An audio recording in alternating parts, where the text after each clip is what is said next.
BNP chairperson Begum Khaleda জিয়ার মৃত্যুতে ৭ দিনের শোক কর্মসূচির ষষ্ঠ দিন পালন করছে দলটি। শহীদ প্রেসিডেন্ট জিয়াউর রহমানের মাজারে সমাহিত বেগম খালেদা জিয়ার রুহের মাগফিরাত কামনায় দোয়া করছেন দূর দূরান্ত থেকে আসা মানুষ। মাজার এলাকায় আছেন স্টাফ করেসপন্ডেন্ট জুবায়ের প্রধান। জুবায়ের, বিকালে খালেদা জিয়ার শ্রদ্ধা জানানোর চিত্র কেমন দেখছেন? লিমা, সারা দেশ থেকে যেমন সর্বস্তরের মানুষরা আসতেছেন এবং বিএনপি নেতাকর্মীদের উপস্থিতিও কিন্তু এখানে রয়েছে। একই সাথে দেশের বাইরে থেকেও মালয়েশিয়া বিএনপি এবং সেখানকার যে মালয়েশিয়া যুবদলের বিএনপি রয়েছেন তাদেরও এখানে উপস্থিতি রয়েছে।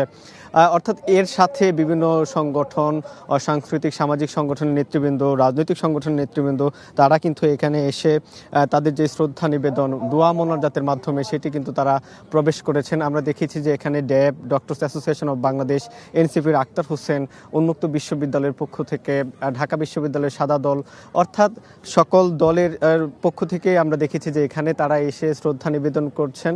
একই সাথে সাবেক অ্যাটর্নি জেনারেল অ্যাডভোকেট আসাদুজ্জামান তিনিও এখানে কিছুক্ষণ আগে এসে দোয়া মোনাজাতে সামিল হয়েছেন। দেশের বিভিন্ন জেলা থেকে নেতাকর্মীরা এখানে আসছেন বাস, মাইক্রোবাসে করে।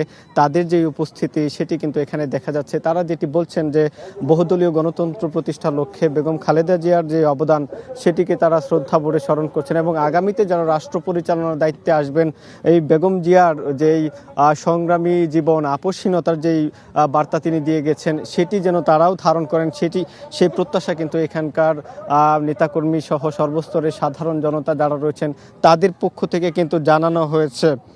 এবং আমরা যেটি দেখছি যে সারাদিন যেমন মানুষের যে ঢল রয়েছে তারা যেমন এখানে আসছেন, এখানে এসে শ্রদ্ধা নিবেদন করছেন। এখন